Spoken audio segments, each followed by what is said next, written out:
Pour le protocole, c'est comme ça. On va commencer par la note de lecture en pulaar. Ensuite, on va passer en français. Ensuite, on va donner, s'il termine, on allons donner la parole au président qui va ouvrir. Ensuite, on va faire celui qui va faire une note en pulaar, ensuite en français. Et entre-temps, vous allez faire votre intervention. Voilà. Quel que soit votre choix. Quel que soit votre choix. On pensait que vous allez le faire en serrure.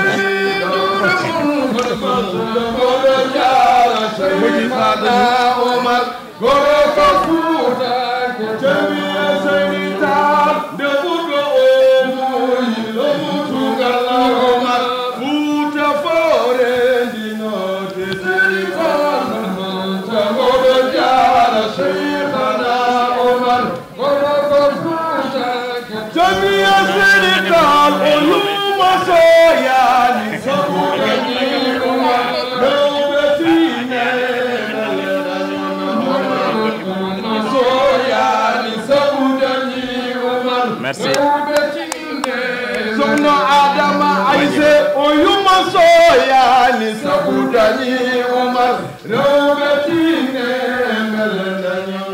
Jarama, merci.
moo fi di téere si soxna Adama Aïssa bi ko waxee soxna Adama Aïssa mooy yaay mooy ndey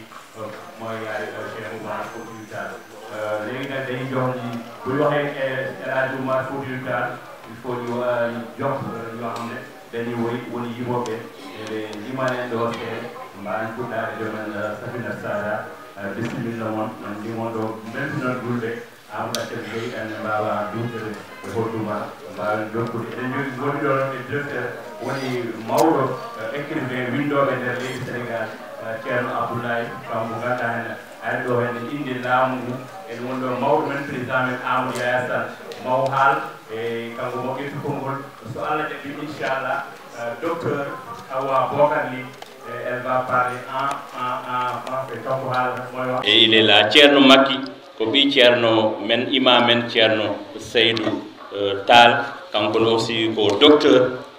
no feewi ko jannguɗo ko ingénieur kankon kadi mo artanen e ɗemgal Pulaar e ɗemgal Jolfe e ko hunde kadi ko golli walla ko wallifi e ceerno woni sohna Adama Aïssa président Amar Yaya Sall ko mawɗo mo ganduɗa kañum ardi bonnani kanko ɗeɗo gueɗe e min fuɗɗi ɗum ko guila e Dembel Sall ene woni hen noon e commission he madame Kane Hawa Ba ene woni hen Fatoumata Sy ene woni hen Amadou Tall Amadou Moussa Tall ene woni hen Mamadou Wan ene woni hen Issa Sahaba sohna Sahaba Diop ene woni Amadou Tidiane Seck e min kalda muno gomguma on hedde yimɓe sappo joyo kañumen juɓɓini guelɗe président vous avez la parole en mbawi foɓɓandemo ko mawɗo moƴƴo mawɗo dariɗo jaaɗo partout e nder aduna he e ganduɗa golluɗo jaaɗo e baɗɗe gueɗe baɗɗe fayida et c'est un homme multidimensionnel, un homme qui a donné des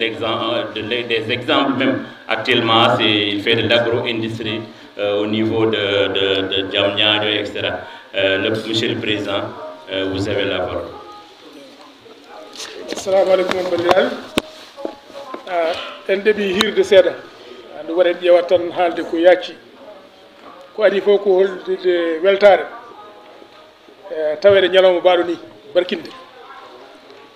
saɗa so tawi ko ñalawma kollirgol deftere e sohna Adama Aïssa Tall tintorgal rewɓe hawrude ɗum ɗon ko yettere Allah ko malal ɗum noon enen belto ɗum enen beltoro kadi bandiraɓe arɓe notade e noddago ngo foof enen beltoro bani men debbo windiyanke gana jindadem gonɗo sababu ñalawma o saabu ko deftere makko nde garɗen hollirde garɗen bayinde garɗen sattude garɗen sarde e ɗum noon ko weltare mawde eɗen jetta kadi jinnaɓe men ɓe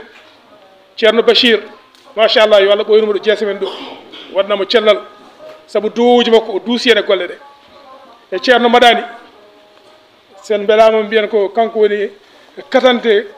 hoorejo hatanteɓe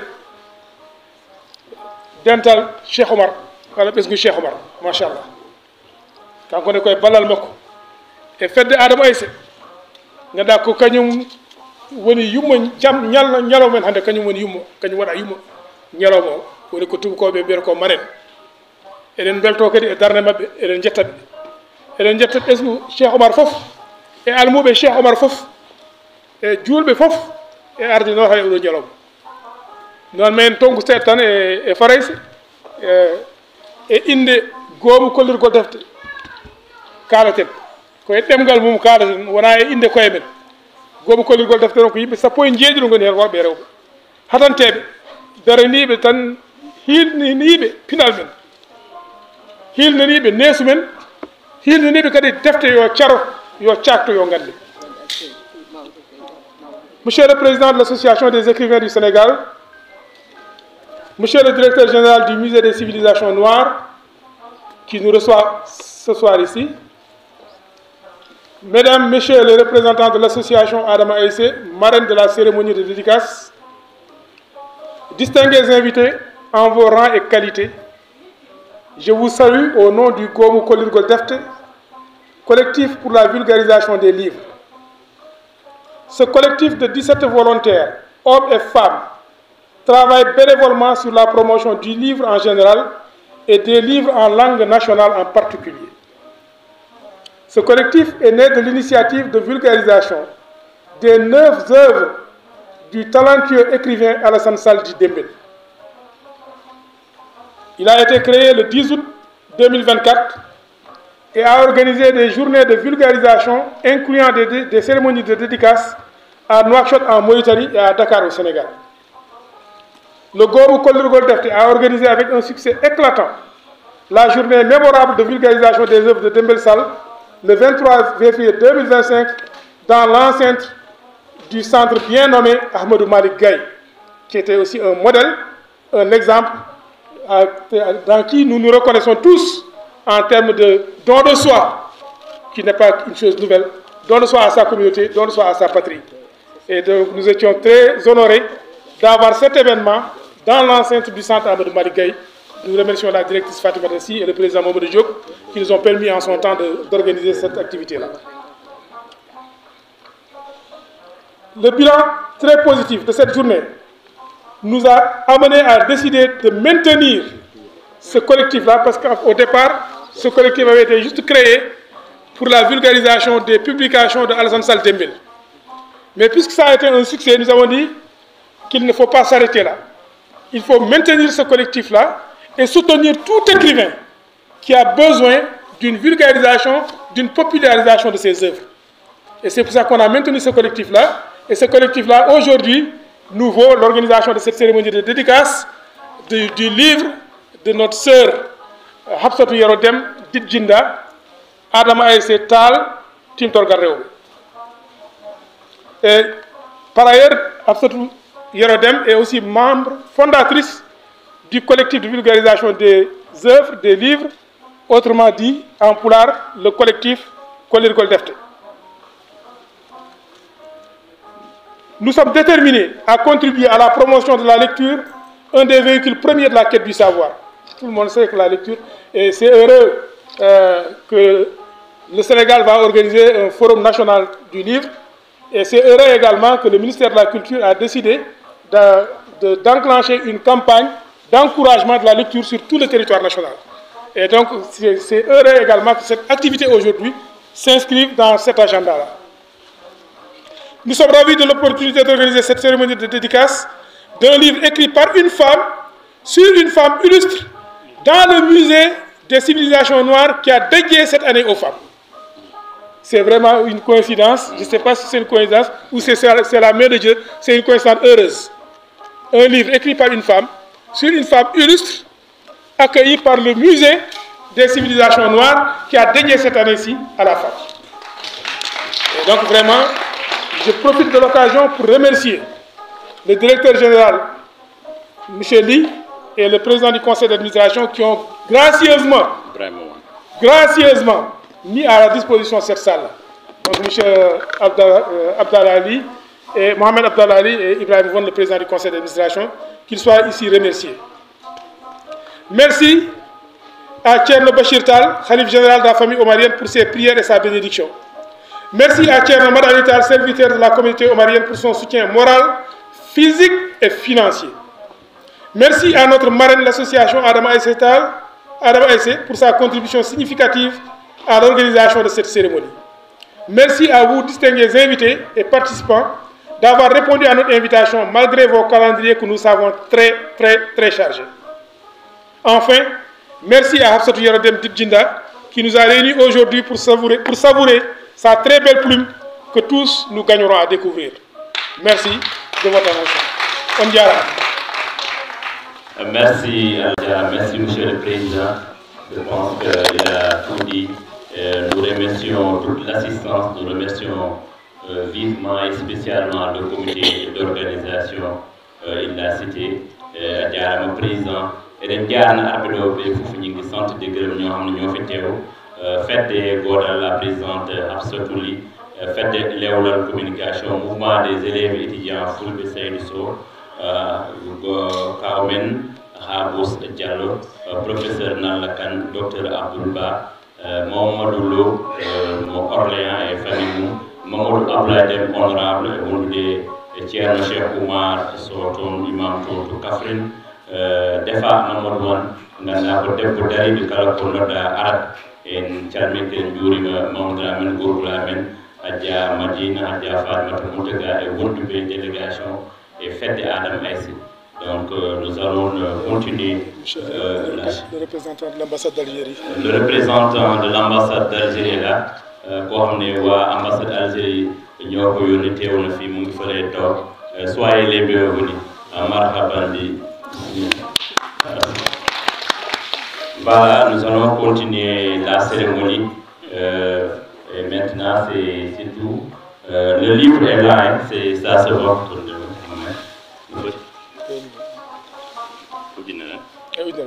5 000 francs pour savoir l'histoire de cette illustre dame, de cette dame exemplaire, de cette dame modèle qui a beaucoup fait, et celle qui a donné naissance à un grand homme, à un grand héros de la journée. On est contre Adama, deftere non ko inere ngur e tataɓe ngare coore e jaajaɓe wona tataɓe machallah merci e joni noon bandiraɓe musidɓe tedduɓe en jokkat golle ɗe e caggal nde président haali dokkaten konngol ko monsieur Hammé Amadou Ly. Hammé Amadou Ly ko bindowo ko bindowo. Hammé Amadou Ly c'est un journaliste, un écrivain qui a beaucoup fait pour la langue et la culture pulaar. Hammé Amadou Ly de STV la nekk bind na def na lu bëree bëri si culture pulaar, journaliste bu mag la mooy def note de lecture en pulaar bu pare docteur Hawa Bokar li mooy def français bu pare Thierno Macky Tall mooy def en pulaar et en wolof. Dañoo wax nag 20 minutes comme tàdd nañ dañ koy xaaj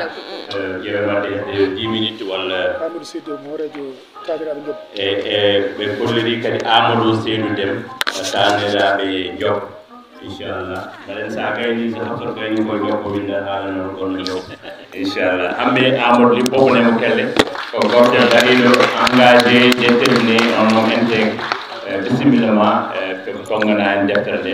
wadurɗa bisimilla na deftere laamu rokkuma deftere أعوذ بالله من الشيطان الرجيم بسم الله الرحمن الرحيم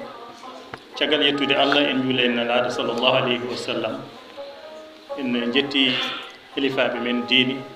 ɓuri tengtude omo ganduɗa o kañum woni feeri lawol eɗen ndewi hen ɓuri tengtude mo ganduɗa o hannde kala ɗo diine l'islam yetti e nder Afrique ɓaleeri eɗen mbawi wiide darde mum ene tine hen woni Cheikh Oumarul Foutiyou. nden noon so tawi jonde wande ni rendini en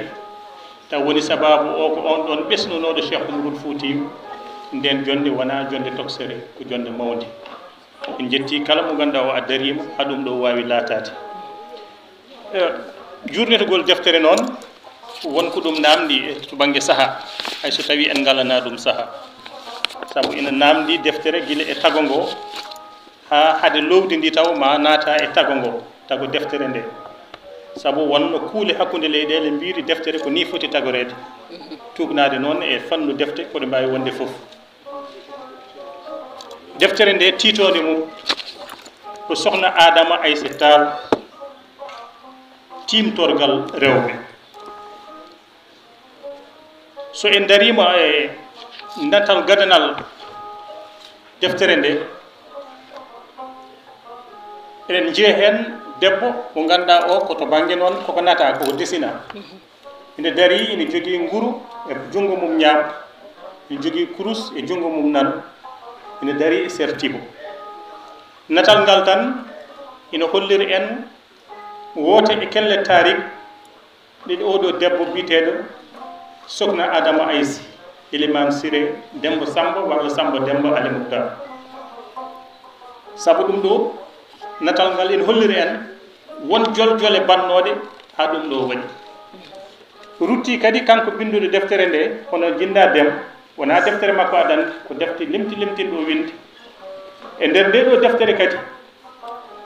eɗen holla en natal debbo cuuriɗo, ɗum ne kadi woni windande adande to banggue tago ngo. Ayawo Sokhna Adama Aïssi eɗen mbawi janngude ɗum e jonde nde ɗo e ardiɓe ɓe ɗo e jooɗiɓe ɗo kamɓe ɗo koɓe fedde Adama Aïssi. ɗum noon ko windande to banggue ñarugal e to banggue ɓornugal. Deftere nde rokki en won bindi gila en naatani taw e lowdi ndi woni gila e tago ngo eɗen mbawi andude haalate ko debbo tariki yanki kono kadi ko natal tariku woni ɗo kono kadi haalate ko debbo cuuriɗo haalate hayso tawi to banggue tago ngo woni conception o no mahirani baɗɗo concevoir o mbeɗa sikki o wiyete ko Alioune Badara Chidid hayso tawi ene gasa tawa janggani tarih o anda holi oɗo kalateɗo kono o etima kam andi mindi to banggue tagotoyede deftere nde muula kadi koye ballal fond d'aide à la presse ko noon de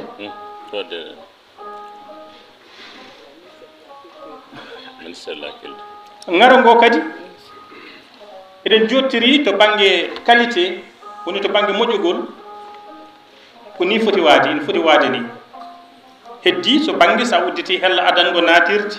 ɗo wona bindiyanke o kaldaten ko e mulgo ngo e mulɗo o e hormademo fannu mulugol ko ɗum namdi to banggue deftere to banggue caggal to hono no kala deftere yiɗiri foti waɗede toon ko jubbande tongore ko woni ko e nder deftere nde waɗe hen jubbande gurdam binduɗo deftere nde hono Habsatou Yero Déme lollirɗo Jinda Déme ɗum so tawi a wenciti ngar ngo ko ɗum foti tawede toon ɗum kadi woni toon hayso tawi ɓurɗen wawde yiide koko fati e biographie binduɗo o deftere nde waɗi ko kelle temedere 100 page kelle temedere ɗe kadi so a udditi deftere nde ma taw hen fodde kelle 7 ɗi ngala bindol ɗe bindaka ɓuri tengtude e sa yeehi hello 9 e hello 10 ma taw windaka haydara windaka hen so tawi a yeehi hello 13 e 14 ma taw kadi windaka ko hono noon jaaha hello 9 e hello 92 to banggue lowdi ndi le contenu so a jangi lowdi ndi a sikkat deftere nde haalata ko haala Cheikh Oumarul Foutiyou sa jangi deftere nde kono noon ko Adama Aysi woni sababu godangal Cheikh Oumarul Foutiyou kono ko Saykou Oumar woni sababu gandugol holi gonɗo Adama Aysi woni sababu godangal Saykou kono so Saykou wodano yimɓe gandata holi gonɗo Adama Aysi wadde eɗen mbawi famande Habsatou Déme tugnade e tarih men bindaɗo walla kaalaɗo no wayni famɗude ko mbawɗa dañde to banggue tarih fuɗɗorade mbo Adama Aysi o jofnirde deftere nde Cheikh Oumarul Foutiyou hollirta tan ko kala baɗe moƴƴe ɗe Cheikh Oumarul Foutiyou waɗi e gurdam mum ko baɗe duttintede gaskintede e gon ko oɗo sohnaji tedduɗo hono sohna Adama Aysi gonga ni kanko Cheikh Oumarul Foutiyou e woto e leyɗele arabeɓe te o yano o holliri toon mi woppi e Fouta hono baba men kono mi ɗalade toon hono nenam mi tawani ɗum kadi gal ɗum wadde haaltade gurdam Cheikh Oumar e kala ko waɗi o waɗi ɗum koye nder godalngal makko woni sababu muɗum ko Adama Aysi e Saykou Antoumane tukki hello 52 page 52 ha hello 79 hello 89 page 89 ɗon o haalata ko gurdam Cheikh Oumar hade hello 52 woni gila goo ha 52 ha ɗon haalata gurdam Adama Aysi holko haali gurdam Adama Aysi kala ko haali hen ko ɗum bindande ko gongo mataw banggue hello tarih ronki andinde en to banggue hol hitande o jibina en jiitaki ɗum hen weeɓani kadi eɗen gandi so wona taw koto banggue qimo kono lowdi deftere nde e to banggue pecce ɗe fecci ina fuɗɗiri kawisaji kiraɗe windiyanke o hono Habsatou Déme haalante en ɗon ko e jammo goto Adama Aysi defani Saykou Antoumane e hoɓɓe mum kiraɗe 3 o defi hirande ɓe ummimo juulol juma ɓe garti Saykou Antoumane udditi hirande nde wi nde ɗo hirande welande def hirande defnamen naggam ɗum min ɓuuri duyede joñi hirande nde o defti kadi hirande wonde memi hen wi ala ɗum welani min jiiɗa nde ɗo deftu hirande wonde defti hirande wonde kadi o waɗi titone nde noon ko kawisaji kiraɗe tati ɗe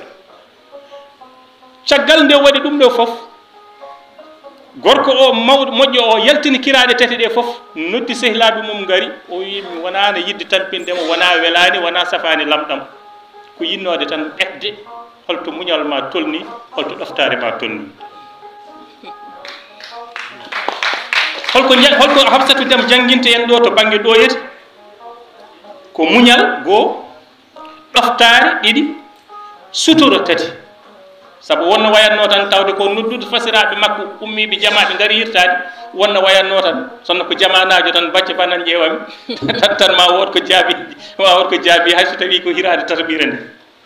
kono suturu o nan ɗon ɗo o woni debbo timtorgal to banggue muñal to banggue ɗoftare to banggue suturu rutti o haalani en kadi goɗɗum ko foti timtede saabu deftere nde wiyete ko titode ɗimmere nde ko timtorgal rewɓe timtorgal noon kadi e darorgal wona gotum saabu darorgal sa dartima ɗum jiyata ko mbeluma walla ni taw wona mbeluma jiyata ko mbeluma par ce que sa suuti junngo ñaamu gonɗo toon kañum suutat ko junngo mum nana mais so tawi ko timtorgal kañum ko ya ƴeew wona e hoorema ƴeewata ko goɗɗo o ƴeewata enenne ɗo wona e koye men ƴeewaten kono timtotoɗen koye gurdam Adama Ayssi Elimane Siré cimtol kurtungu ɗonne kadi o haali ko foti jangguede e Adama Ayssi gila e woppude nokku mum woppira ɗum esum gila ni e hurtinde esum jafuɗon wona esum nawlum ƴettude cuɗari mum totta nawlum ƴettude cuɗari mum totta nawlum soɗoro ɗum ha yalta karay siragal no janggue ɗo to banggue timtorgal eɗen poti timtade ɗo teddungal kono eɗen poti timtade ɗo kadi mawninde joom galle mum ɗum ni kadi Hamsatou Déme haalni en ɗum e nder nde ɗo tongode nder deftere o haalni en kadi to banggue gurdam Adama Ayssi holno woniri timtorgal rewɓe woni gabbingol salli nguru ɗum woni ni mbe sikki natal gartugal e hoore nde ɗoftare e muñal e hormo addanimo darade ha weeti omo dari e sartiba ha joom gallode yalti fof saabu nde wimo yo addoye nguru o arti o tawi ko natti kañum e joom suudu mum e nawligo darde nde darino nde ɗon woni ko darde nde waɗi nde e natal ngal ɗo darimo ɗon ha nde on yaltoyi walla hejjitoyi nde fuɗɗi tottude ɗum nguru mum woɗɓe hen to banggue dartol ne mbini koye nder toɓo wonno deftere nde ina jangguine en ɗo ɗoftare kadi muñal ina jangguine en ɗo hormo kelme tati kadi ɗe poɗɗen timtade e Adama Ayssi korko tiggo rewi hen kono ɗo to banggue agencement kadi deftere nde ina foti so tawi ene multe yurnete taw nde ɗo toɓɓere ina wawi tellitinede less o haalani en kadi ɓi Adama Ayssi o jibina ko e nder waliyagal maali jibingol makko jibinede makko foof arti ɗum ni kadi Allah teddini ɗon sokhna Adama Ayssi o haali to banggue ŋakkere nguuro bannoɗo e nder nokku o ha e on ɗon garnoɗo ñaaguiɓe hirande koɓe keddirano ko hirande wotere ɓe itte ɓe totti ɗum e nder ga hay ɗum ni kadi ko say ko antumani yamiri sokhna Adama Ayssi ittu ko woni ko to tottamo wonno wayanno tan noon jamanaji wonanno tan wiyanno i babagal an de heddiɗo tan ko hirande jamma goto kono o waɗiri ɗum honnoon eɗen jangguita ɗo to banggue timtorgal ɗo woni ɗo timtorgal eɗen jangga ɗo kadi kaaray siragal eɗen jangga ɗo wakkilare eɗen jangga ɗo jebbilare jomiraɗo ɗum ɗo eɗen omo woni ɗo timtorgal men e oɗon fanno won kadi nde deftere nde haali ko faati e conngowel walla ko so mbarodi wonno so ɗum wonno fof ɗo nawti ɗo tiggu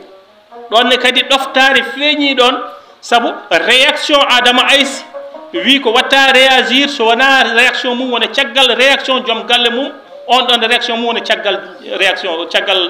réaction mum daro e baɗal jomiraɗo ngal ɗonne kadi holko jangguiɗen ɗo to banggue holko timtotoɗen ɗo e sokhna Adama Ayssi ko wondemo neɗɗo ɗoftiɗo deftere nde artani en kadi e jiidigal hakkunde sohna Adama Ayssi e Saykou Antoumani woni hakkunde sohna Adama Ayssi e Saykou Antoumani woni bammu Cheikh Oumar moftunoɗo ɗum o deftere nde waɗani en askol ngo andini en koɓe taniraɗo goto hawritɓe ɗo Samba Ali ɓe Moctar ɓe andini en koɓe taniraɗo goto holko janggaten ɗo kadi janggaten ɗo ko fannu dewle men enen koye men ko dewle enɗam te dewle enɗam so waɗi pasiragal nan ɗon kono potgol aska nan ɗon te so yimɓe poti asko tan so renaki a ala ko mbaɗa kadi yennirami mi ala ko mbaɗa yennirma wonɗa haal heɓat ɗo tan mi daroɗa wima ɓuranimi haydara enen fof ken taniraɓe Samba Demba Ali Moctar kono noon kamɓe fof fodde asko o itti asko ngo o joni ɗum kanko Adama Ayssi o ardini ɗon wonde sohnajo o tedduɗo o wonde cuddiɗo o wonde debbo kormoteɗo o deftere nde artini en kadi e ɓiɓɓe ɓe Adama Ayssi dañdi e Saykou Antoumani ko ɓiɓɓe sappo nayo rewɓe e jeegomo worɓe rewɓe ɓe ko Fatimata Saydou Umkala Saydou Salamata Saydou e Dieynaba Saydou worɓe ɓe ko Ibrahima Saydou Siré Saydou Tafsir Atoumane Saydou Alpha Amadou Saydou kañum e Saykou Djibi mboɓe mbiyata Ceerno Bocara Saydou e kodda Adama Ayssi woni Cheikh Oumarul Foutiyou deftere nde arti en e yummum tiggu joom kawisaji haalani en jangde makko to banggue kanko Cheikh Oumarul Foutiyou to fuɗɗi jangude Qur'ana ɗonne kadi so en duttimo to banggue agencement deftere nde so nde multe ngoɗo hello kadi ma tellita less saabu o ɓili ɗon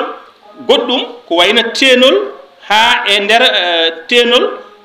ɗum o tagani ɗum ko hella e feccere ɗum ko kawisaji Cheikh Oumar waddanno so tawi tenude e sukaɓe ɓe garti Cheikh Oumar arta rodaki hayware wotere so limama bayta hayware Cheikh Oumar nan nder deftere nde haalani en ɗum hella e feccere Saykou Oumar e jabbere waalo holko wadda toon holko wadda kadi e kiwal deftere nde arti ɗon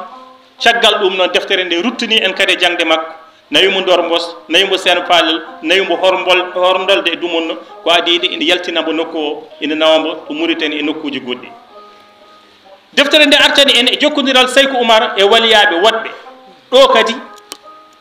ɗo tiki Adama Ayssi fuɗɗi kadi ɓuri kadi wonde timtorgal saabu e nder lappol Saykou Oumarul Foutiyou nde deftere nde haalata ɗum nde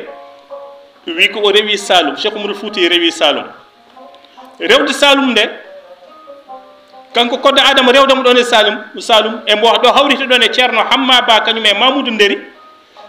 ngol ɗo laawol kadi wonko tindina en gueɗal Cheikh Oumarul Foutiyou kono ruttinti en koye gueɗal e duwaw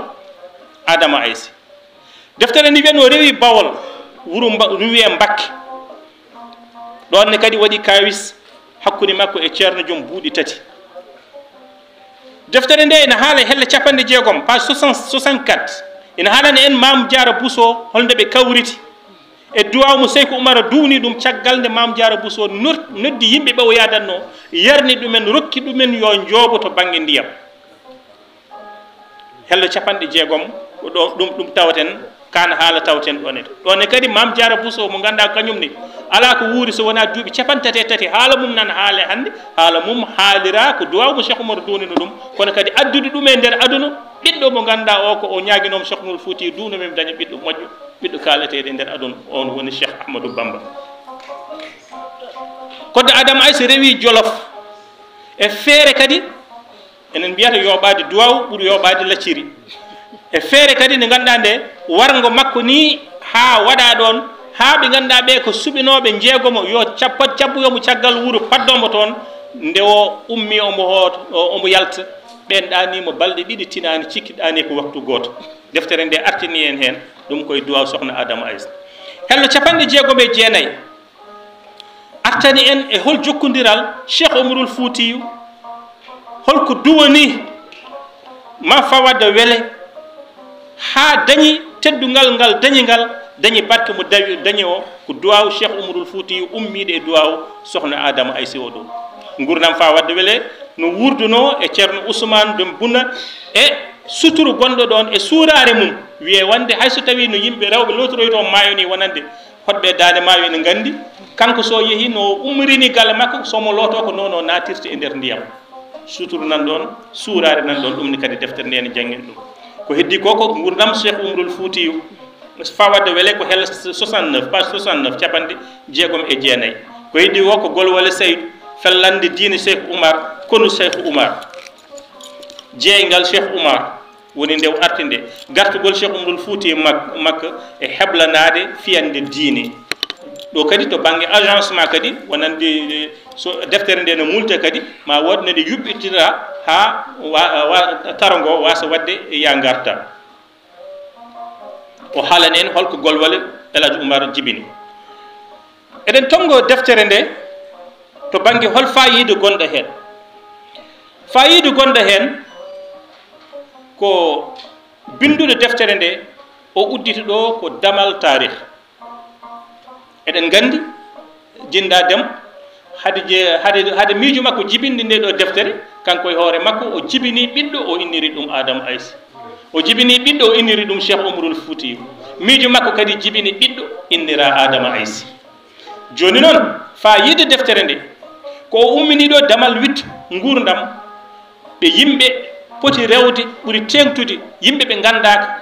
taw jaltini yimɓe mawɓe fotɓe andede o udditi damal wittu holɓe o haaldata ɗo ko mouvement MEF mi sikki nan ɗo onon étudiant ji kanko o waɗani école o janggi tan ko ɗemgal pular o waɗi en ɗum ɗo o wi on ko yo on ƴeew e nder tesuji mon e nder fofof mon fayida deftere nde ko ɓuuron wawde luggiɗinde wittu ngo jiiton hen e goɗɗum ko yiitani tubnade e jangde mon caggal ɗum kadi ko wadde deftere nde wonde ɗum ruttorde yiilanade en ko wiyete hande référence eɗen gandi gonɗen koye crise mawɗo e nder aduna o yimɓe ɓe ina jiilo timtorgal ina jiilo de référence aduna o kadi udditani yimɓe ɓe foof hande ha anda holmo jakorta holmo jeeɓata holmo ɗiminta ruttini en wonde so en duttima e aduna men hanki en jogui hen de référence ɓurɗo mawnude o ko kodda ko sokhna Adama Ayssi jafɗon mi bandiraɓe ko meftande tan wonno e barkinorade e kadi jarribinde on deftere nde hay so tawi titone nde tan aɗa wawi sodde ɗum mofta titone nde tan ina andina en korsoma e Cheikh Oumarul Foutiyou ina andina en korsoma e Adama Ayssi kono kadi ina andina en e ina andina en korsomo joguiɗen e rewɓe ɓe ganduɗa ɓe ko darinoɓe hanki cuuri jebbili ɗofti ha dañi baɗono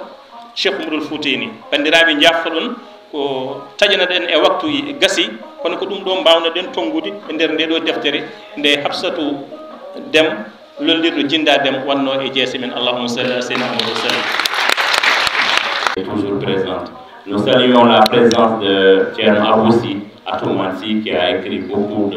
d'ouvrages bindu defte kewɗe pular kañum walli fi kadi e famminde yimɓeɓe ɗema ɓurano e pular en calmini Zakaria e Bassirso ɓe radio o safina Bola Bocar Diallo président Balla Bocar Diallo ko président conseil départemental o wiyama bisimilla makko kanko e arɓe ɗo en calmini juurima sohnaɓe fof wonɓe ganduɗa kadi fedde Adama Ayssi kamɓe goni pare marraine ñalawmo Fatimate Mountaga wondude Mariam Mountaga Madina Mountaga sohna Mariam Ba aussi une femme exemplaire sohna Mariam Ba ko debbo dariɗo machallah dariɗo ñamminowo jarno eɗen jarnamo no fewi no fewi e cuddiɗo imam en ceerno Seydou Mountaga Ahmad Mountaga Cheikh Oumar docteur S bisimilla ba jarama président de séance assalamu aleykum rahmatullahi taala wa barakatuhu minon peccami koye mi haale ɗemgal tubakoɓe ko banam gorko sehilam hammeli haali ko analyse technique o komin tardi no fewi programme o presque 3 heures konnen puɗɗen ko 5 heures et quelque donc il faut que yimɓe dabɓiɗino ko mbinoɗa koye nawata ɗum haalde fof kalta a jumbat hen tan comme no hammeli wino Donc, je vous salue tous et toutes, aussi bien les parents et parentes Alpulaar, le président des écrivains du Sénégal, le représentant de son Excellence l'ambassadeur de l'Algérie au Sénégal, il salue. Et je reviens justement présentement de l'Algérie pour vous fêter la grande victoire de la guerre contre la colonisation que vous avez emportée de haute lutte, donnant l'exemple à la résistance et soutenant beaucoup de pays africains qui résistaient. Ce qui nous rassemble en ce haut lieu de conservation de nos mémoires, soit le musée des civilisations africaines, c'est la présentation d'un personnage féminin, Sokhna Adama Aïssé Tall, que nous présente dans un livre de Absatou Yerodem, plus connu sous le nom de Djindadem. Ce parce que cette pieuse dame est la mère de Cheikh Omar al-Foutiyou. Je ne reviendrai pas sur l'analyse technique du livre qu'a fait M. Ly de façon pertinente et dans laquelle j'adhère complètement. Mais qui est donc le fils de cette mère que Djinda présente dans son livre? En d'autres termes, qui est Cheikh Omar al-Foutiyou. Cheikh Omar est un homme connu aux 4 coins de la planète Terre, surtout dans le monde musulman et ses diasporas, de l'Afrique de l'Ouest et du Nord à l'Afghanistan, de l'Asie à l'Amérique du Nord et du Sud, en passant par l'Europe de l'Est et de l'Ouest. À preuve, sa vie et son œuvre ont été l'objet de centaines d'écrits sous forme d'ouvrages, d'essais, de poèmes, de rapports, de documents de l'administration coloniale et de ceux des pays d'Afrique et du Moyen-Orient. Également en pulaar, en arabe, en français, en anglais, en italien, en peul et en pulaar. Le répertoire le plus exhaustif de ses écrits a été fait par l'historienne, chercheur Madina Ly Tall, qui est d'ailleurs sa petite fille, qui est au Mali. Ce répertoire s'étend sur 44 pages dans son livre « Un islam militant en Afrique de l'Ouest au XIXe siècle », écrit en 1991, c'est-à-dire il y a 34 ans de ça. Et d'autres donc ont paru, surtout suite à la célébration du bicentenaire de la naissance d'El Hadj Omar en 1998, organisée par son petit-fils, Feu Thierno Mountaga Amadou Mountaga Cheikh Omar, et au cours duquel le gouvernement français rendit son sabre d'or à celui de la République du Sénégal, précisément dans son lieu de naissance, le village de Alouar. El Hadj Omar naquit un jeudi, dit-on 1796, d'autres disent 1797, à Alouar. Il grandit dans un environnement pieux et fortement attaché au Coran et à la Sunna,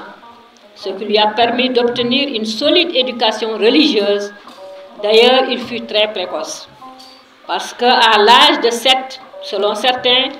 12-13 ans, selon d'autres, en tout cas un âge peu inhabituel, il a achevé le Coran, c'est-à-dire qu'il connaissait parfaitement le Coran par cœur. J'avais écrit pour parler de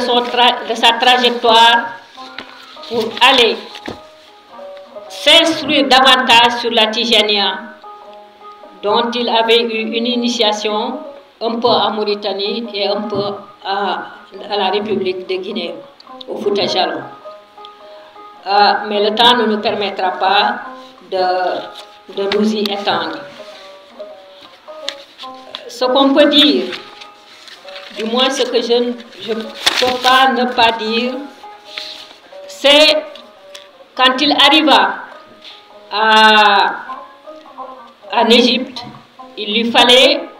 un laissez-passer et qu'un certain Maghrabi devait donner. Il le testa et trouva que c'était vraiment un grand savant. Il convoqua les savants de l'Égypte et leur dit que j'ai reçu un noir qui est vraiment un grand savant. Cela se dire, ça ne se pouvait pas, n'est-ce pas? Et l'action qu'il a eue, l'historien américain David Robinson nous dit que l'action la plus importante d'Omar aux yeux de ses partisans ouest-africains se passa au Caire, dans la célèbre université d'Al-Azhar, où, dit-on, le pèlerin triompha des plus célèbres érudits égyptiens lors d'une joute théologique. Cela fit, et quelqu'un, donc il y a toujours des gens qui ne supportent pas que des Noirs brillent, que ce soit en Europe, que ce soit en Occident. L'un d'eux s'adressa à lui et dit: ô science, aussi splendide que tu sois, mon âme se dégoûtera de toi quand tu t'enveloppes de noir. Tu pues quand c'est un abyssin qui t'enseigne. D'après l'historienne Madina Lital,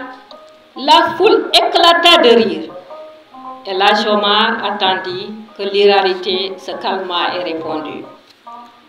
l'enveloppe n'a jamais amoindri la valeur du trésor qui s'y trouve enfermé. Ô poète inconséquent, ne tourne donc plus autour de la Kaaba, maison sacrée d'Allah, car elle est enveloppée de noir. Ô poète inattentif, ne lis plus le Coran, car ces versets sont écrits en noir. Ne réponds donc plus à l'appel de la prière, car le premier ton fut donné sur l'ordre de notre prophète Mohammed sallallahu alayhi wa sallam, notre modèle, par un abyssien, Bilal. À toi de renoncer à ta tête couverte de cheveux noirs, ô poète qui attend chaque jour de la nuit le repos, le réparateur des jours épuisés par la blancheur du jour. Que des hommes blancs, vous savez, Cheikh Omar est très diplomate, sachant ce qu'il disait, il disait à ce monsieur-là, il prit le soin de dire que les hommes blancs de bon sens m'excusent, je ne m'adresse qu'à toi. Puisque tu recours à des satires pour essayer de me ridiculiser, je refuse la compétition. Car chez moi, dans le Tekrour, aussi noir que nous soyons, l'art de la grossièreté n'est cultivé que par les bouffons. Fin de citation. Donc, ce sont les hauts faits de Cheikh Omar Tal, ce fils de Sokhna Adama Aïssé, que Djinda peut nous présenter. Et Serigne Abdoul Aziz Sy disait à Senghor: l'Hadj Omar Tal a effectué 16 voyages, créé 7 villes, converti 70 rois, écrit 27 livres et livra 100 djihad. Le professeur Ibader Thiam dit: le cheikh articulait dès ce moment les prolégomènes d'une conscience anticoloniale, les prémices d'un des premiers discours anticoloniaux véritablement construits en Afrique au sud du Sahara et plus de 60 ans avant, les mouvements panafricanistes. C'est dire que Cheikh Omar Foutiyou est panafricaniste avant la lettre. L'unité africaine fut sa conception bien avant beaucoup de conceptions. N'est-ce pas?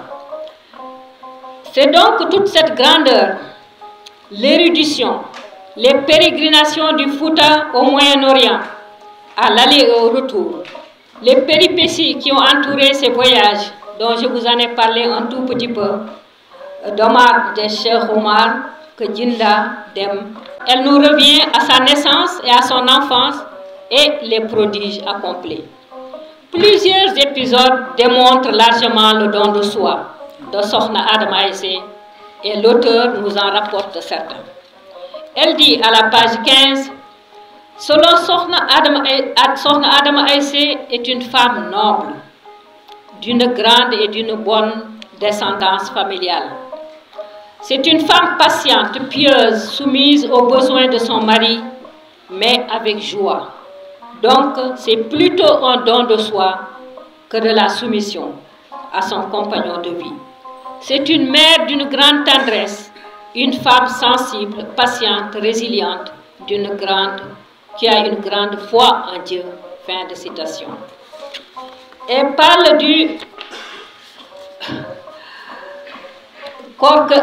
Korketikou.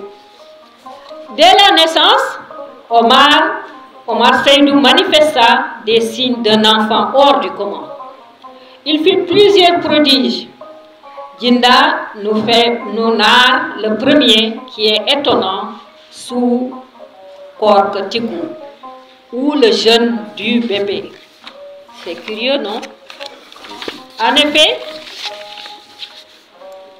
né la veille du mois de Ramadan,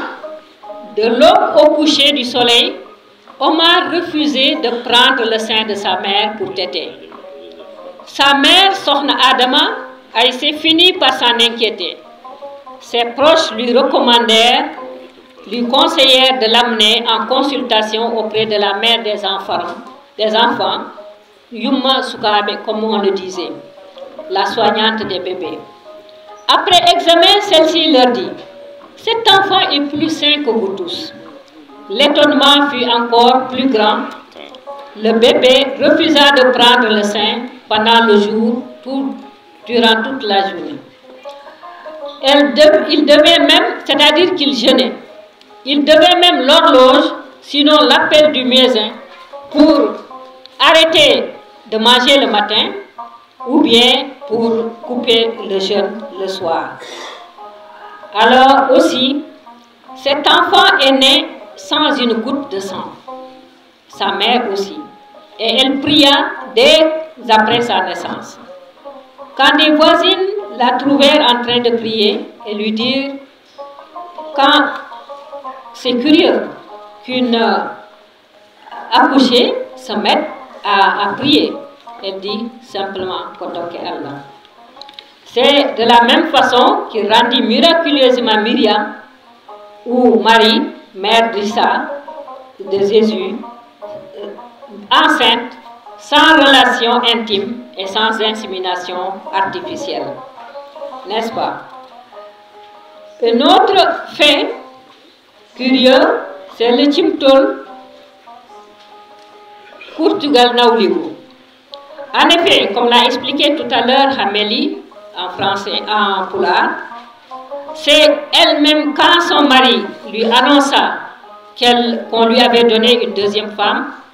elle ne fut ni choquée ni surprise. Elle eut une préoccupation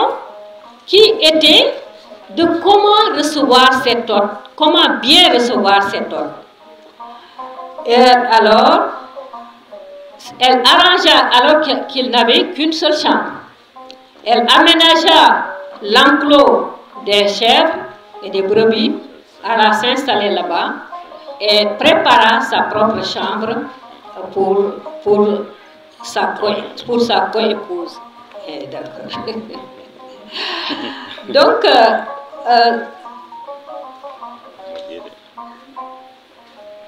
et Sokhna Thierno Seydou lui dit, Sokhna Adama Eliman Siré Samba Demba, je n'ai pas encore vu une femme comparable à toi. Mais quand le cœur est satisfait, les prières sont au comble pour la personne. À présent, je peux accueillir ta petite sœur aujourd'hui sans inquiétude, parce que je sais qu'on la mettra dans de bonnes conditions. C'est elle-même aussi qui prépara le dîner, ce qui suscita le dénigrement de certaines femmes, disant comment se fait-il qu'une femme qui reçoit sa coépouse se mette à travailler déjà avec tout le monde Et elle leur dit, à moi et à moi seule, j'aurais pu préparer ces dîners pour tout le monde, mais c'est par respect de la culture Peul Halpulaar que je me suis associée aux autres pour préparer. Après cela, quand tout le monde fut parti, Thierno Seydou la conduisit dans la chambre de la coépouse et dit à celle-ci, regarde bien cette dame, tout ce qui est bien dans cette maison vient d'elle. Si tu veux me faire plaisir, fais-lui plaisir. Cette exceptionnelle bonté et diplomatie humaine impressionna non seulement son mari, mais aussi sa coépouse. Et elle décida qu'elle et elle seule se chargera désormais des tâches domestiques, accordant à Sokhna Adama Aïssé le repos. N'est-ce pas? Donc on me bouscule pour aller vers la fin. Permets-moi d'aller vers la fin.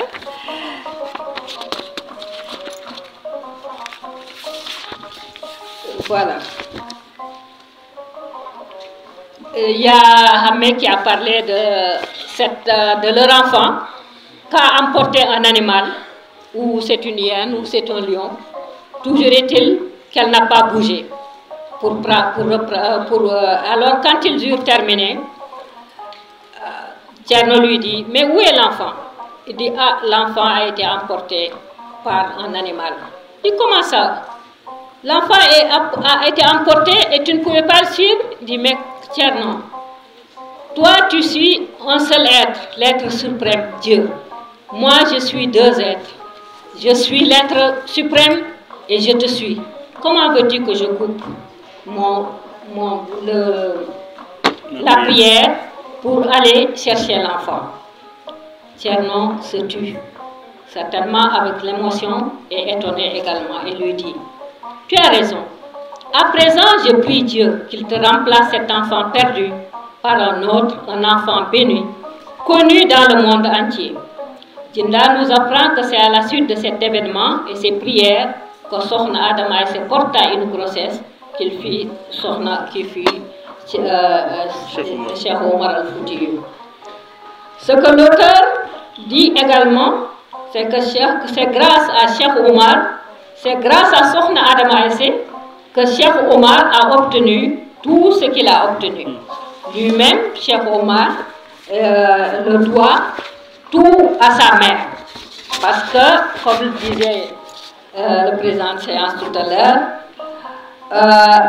il disait quand un arabe, impressionné par sa connaissance,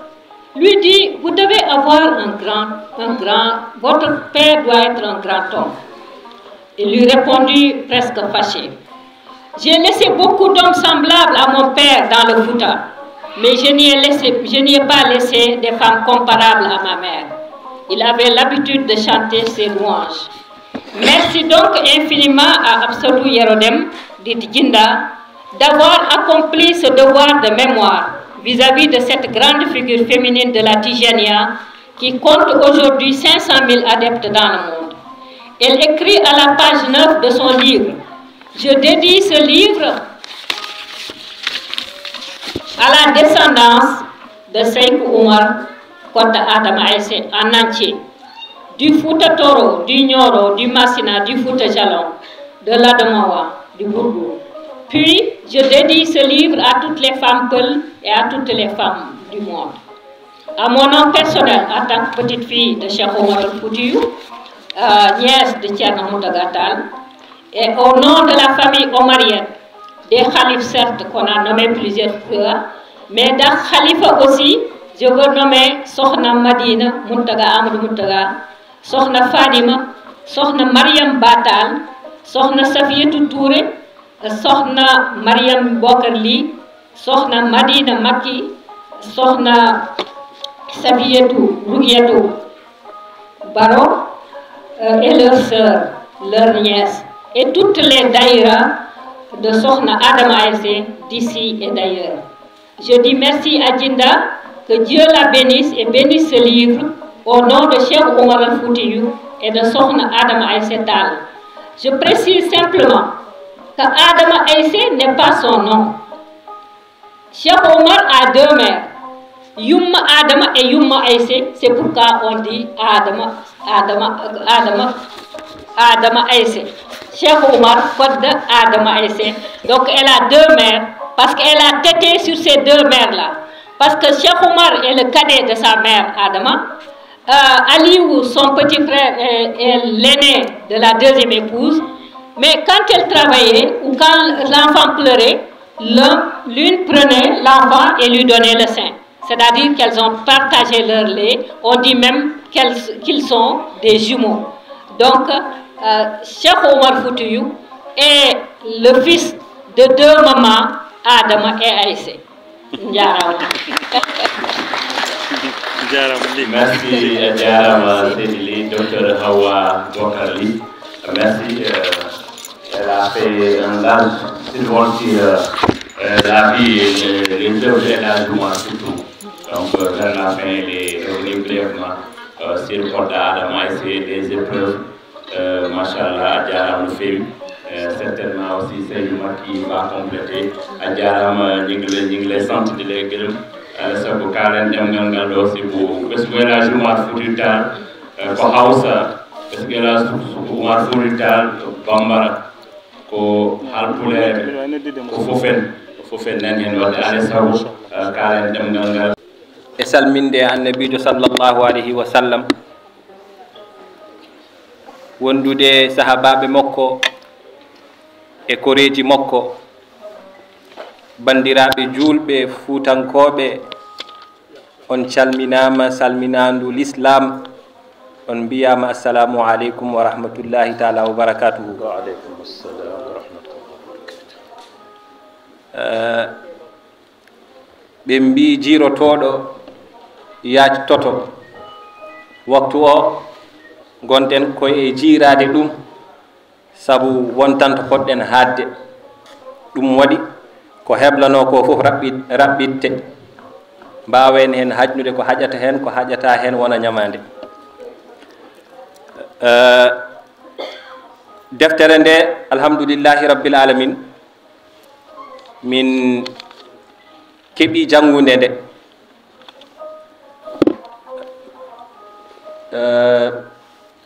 ceerno Hammeli a jarama e présentation ma o, no satti noon haalde caggal ma, sabu ala ko goppanɗa hay goto fof a diftima a nawi Seydi Ly. maɗa arta tan e deftere nde. deftere nde eɗen mbawi feccude ɗum pecce tati. ngaro o woni présentation o. ngaro ngo min mi yahata ɗo hamme haaldiri, jahatmi ko fannu goɗɗo woni hol binduɗo deftere nde. windi ɗum ko debbo goo, windi ɗum ko coddiɗo ɗiɗi, windi ɗum ko yummiraɗo tati, windi ɗum ko pullo. ɗeɗo gueɗe nayi fof ma nende e neɗɗo wawa haalde e sohna Adama, yimɓe jaɓa. sabu so tawino ko gorko mi wiye e o ko haali ko woni koye foɗande hoore mum, kono o wona gorko ko debbo. so tawino o wonano cuddiɗo, wiyete an holko ganduɗa e dewgal. so tawino o wona yumma, wiye an holko ganduɗa e muuseki yiide ɓiye no ñaame. so tawino wonano pullo, wiye an holko ganduɗa e neseji fulɓe. kono nayɗi fof alhamdulillahi rabbil alamin rendi e sohna Hafsatu Yero Dem. ɗum woni ngaro ngo.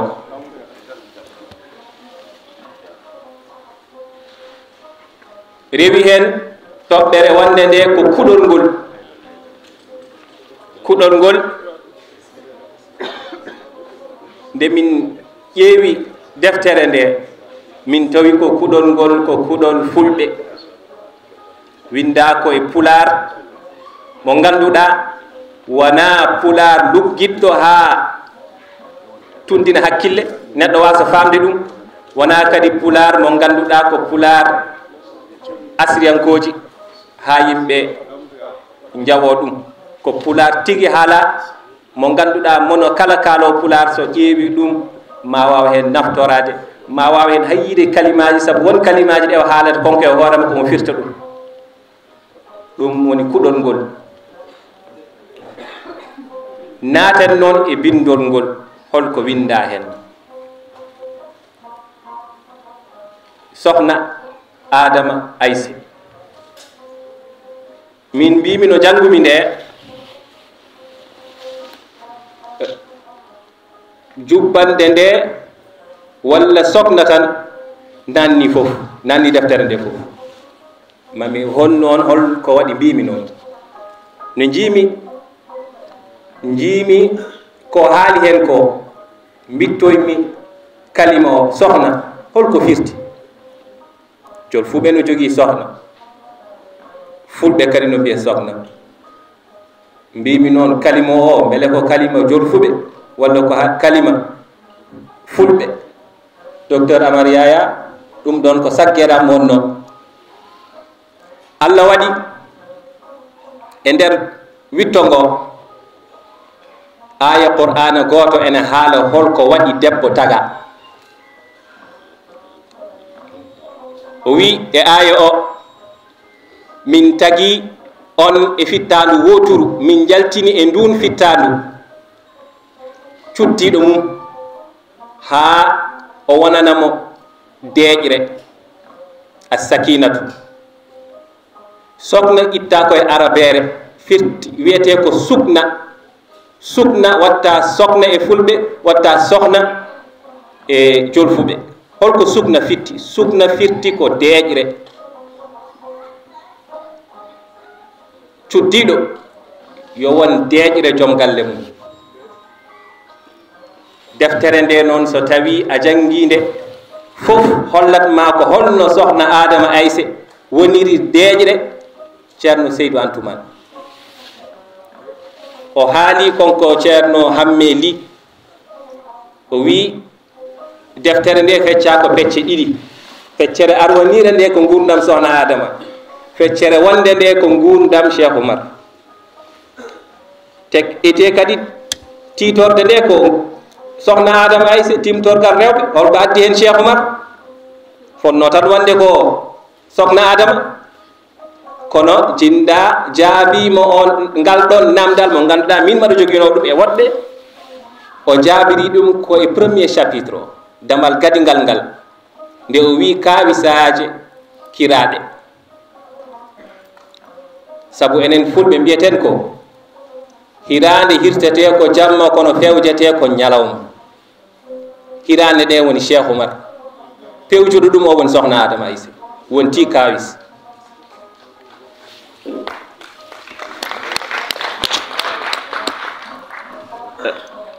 ɗum so tawi en ngari e kawisaji kiraɗe o holliri toon muñal sabu o no wirini ceerno Seydou ɓe gaddanimo hirande o wi hirande nde welani wattu goɗɗo sohna Adama wiyani hay hunde rutti saggitini watti goɗɗo o addi o wi no a yalti hen kadi ella goɗɗo wattu goɗɗo o yihi o wiyani hay hunde o tikkani o haaɓani o dukani o ñirɓinaki o watti goɗɗo sohna ceerno Seydou duwanimo wi gonnomi tan ko e hollude wona min mbaɗa andi kono ɓeeɗo ko jinnomi hollude an muñal ma holto tonni rewi hen cimtol kurtungu duttoɗen e ko mbimi ko deeƴre neɗɗo addi cuddiɗo goɗɗo fitna kay ko ɗum foti ko ɗum fadata hade ma nadde ma cuusneɗa sa naati kadi ma daroɗa fata fitna kono sohna Adama ari deeƴni ceerno Seydou jaɓɓi ɓernde mum ɓuuɓi o deeƴi woni saki woni sokna o ha joni ko sokna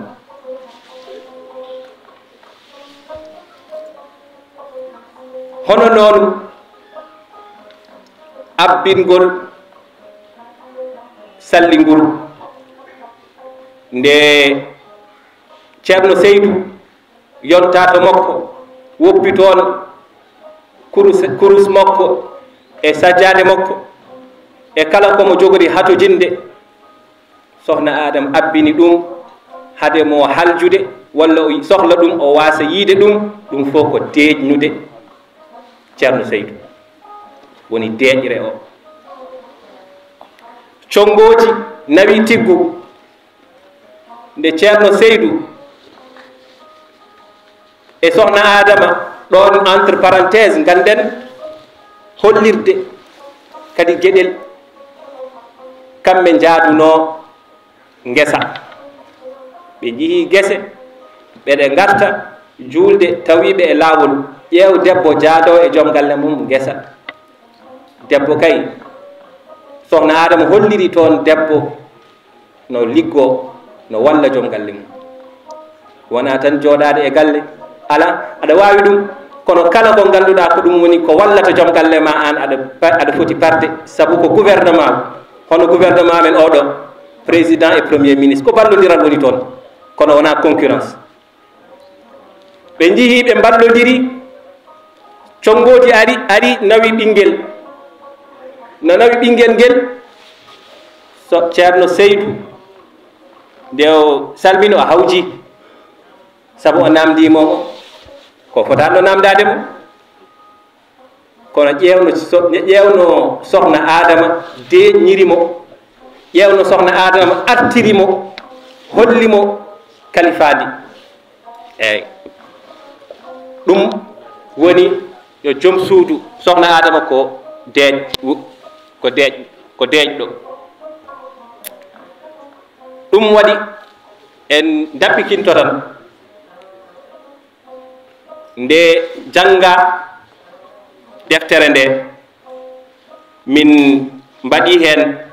résumé tokoso e baytuji tokosi min mbi kala kanŋe femme an namdotoɗo to iwdi mum kala kanŋe femme an namdotoɗo to iwdi mum koye coomɗi laaɓɗi ɗi curtotako ɗi tunwata kala ɓiɗɗo femme ko rottugol jinnaɗo mum hono sohna Adama Aissé Tall beele wontata nde o fooli misrankoɓe fof Fuutiyu wi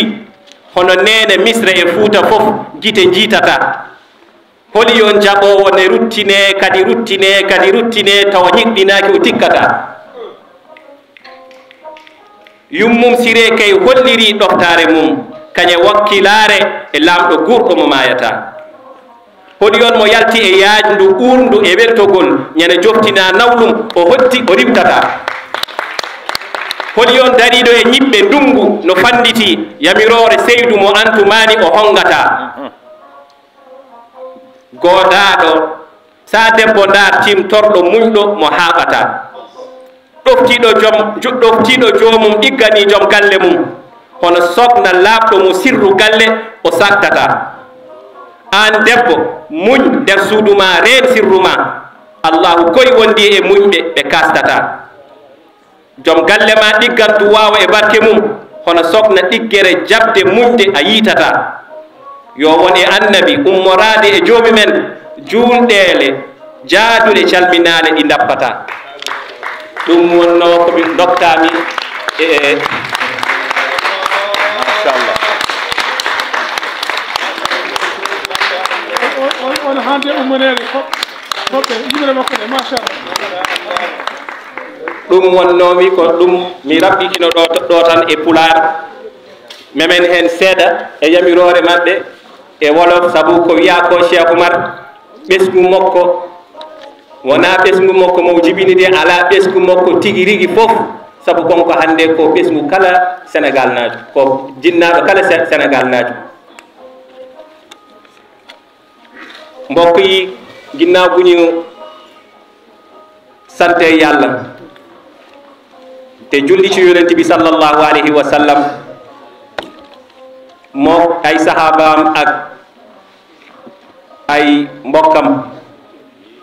ñu ngi leen di nuyu yu gën a sell ci nuyu yi mooy asalaamu aleykum wa rahmatullahi taala wa barakaatu.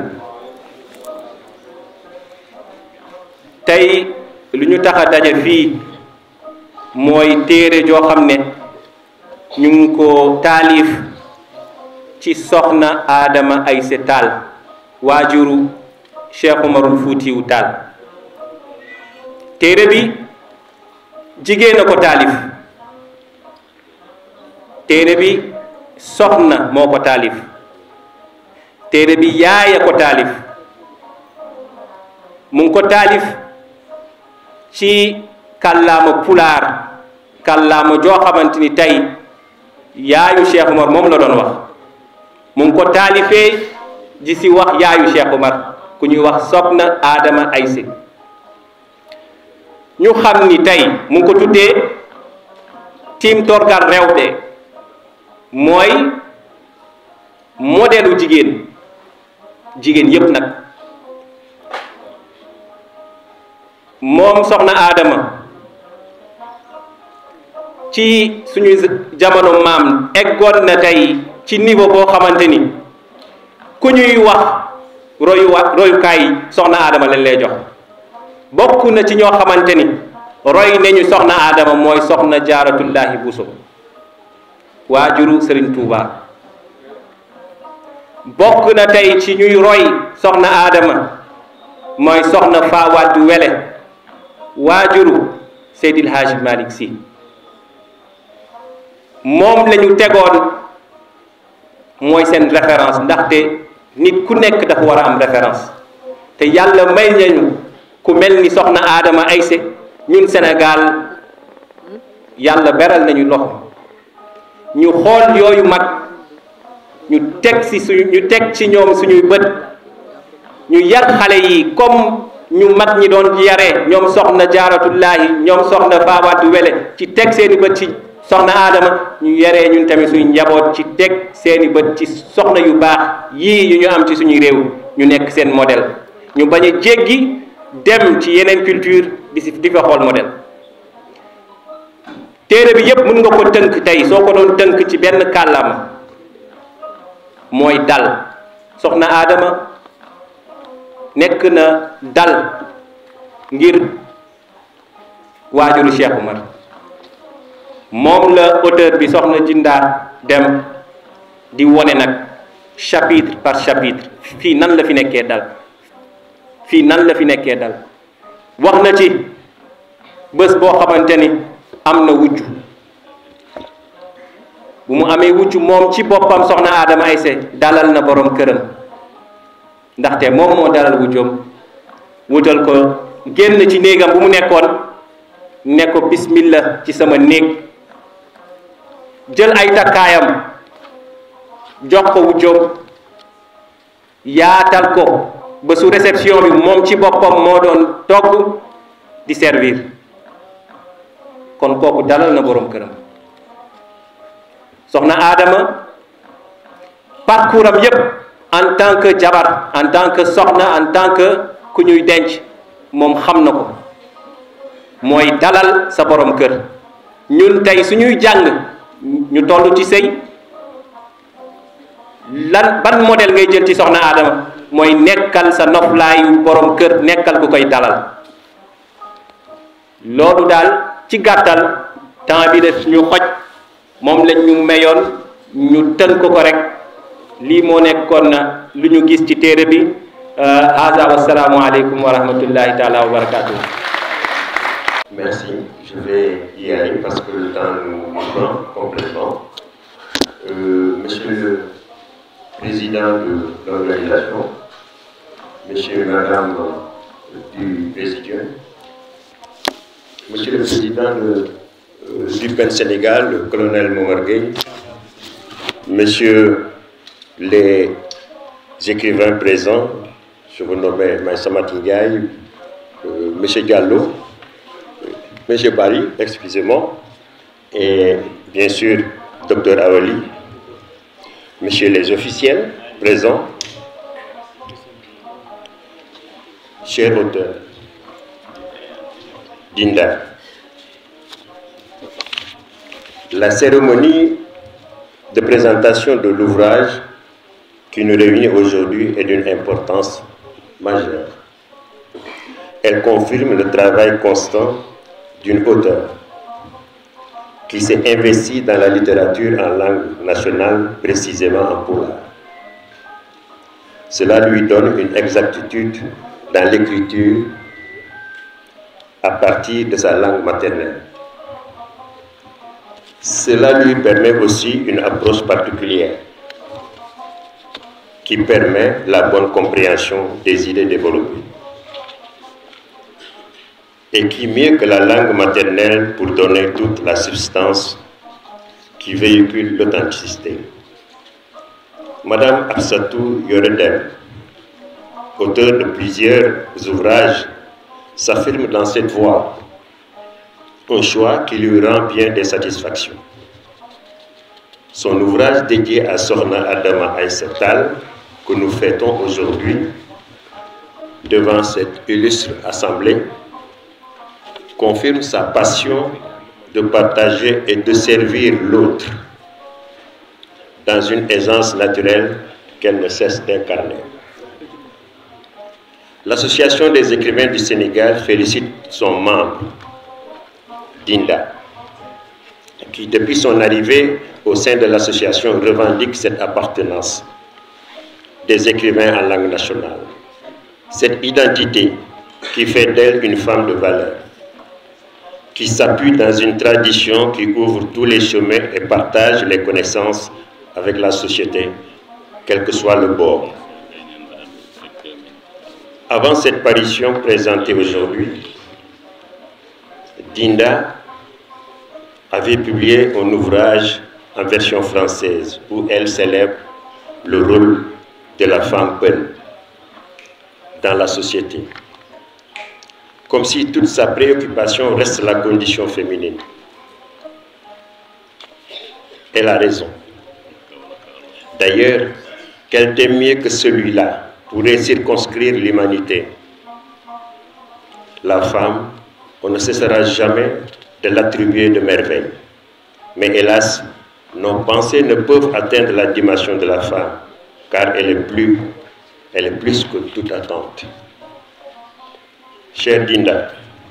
chère sœur, l'honneur que vous m'avez fait aujourd'hui me va droit au cœur. M'avoir associé à cette belle cérémonie de dédicace restera toujours dans mes souvenirs. L'Association des écrivains du Sénégal se réjouit de vous avoir comme membre. Grâce à votre persévérance et à votre sociabilité manifeste, votre sens remarqué. Vous avez choisi votre instrument de travail, la langue pulaar. Cela signifie simplement que vous êtes déjà parmi les précurseurs, car nous serons de retour forcément dans l'emploi de nos langues nationales. Et vous et d'autres aurez raison d'avoir commencé aussitôt. Chère Dinda, en vous remerciant davantage, je salue encore une fois toutes ces illustres personnalités et ces convives venus vous soutenir. Bonne continuation. Je vous remercie de votre attention. Merci, c'est président. On va tordre le bras au protocole. Il y a eu un pays de santé. Monsieur le président de l'Association des écrivains du Sénégal, nous sommes flattés et honorés par votre présence. Et vraiment, nous vous remercions et votre présence est suffisante pour témoigner de toute l'estime que vous portez à Dinda, qui est une fierté pour nous. D'ailleurs, la preuve, c'est qu'avant la cérémonie de dédicace de son ouvrage, elle était membre du comité, le collectif pour la vulgarisation des livres, qui a organisé la journée pour l'écrivain des Belsal. Donc c'est pour dire qu'elle est volontaire, ce n'est pas seulement pour elle, mais c'est quelqu'un qui est engagé. Et être reconnu par l'Association des écrivains du Sénégal, par son président en particulier, cela nous va droit au cœur. Et nous savons que vous êtes très chargés. Merci d'avoir eu la patience d'être là, de rester avec nous. Une autorité comme vous, vraiment nous apprécions.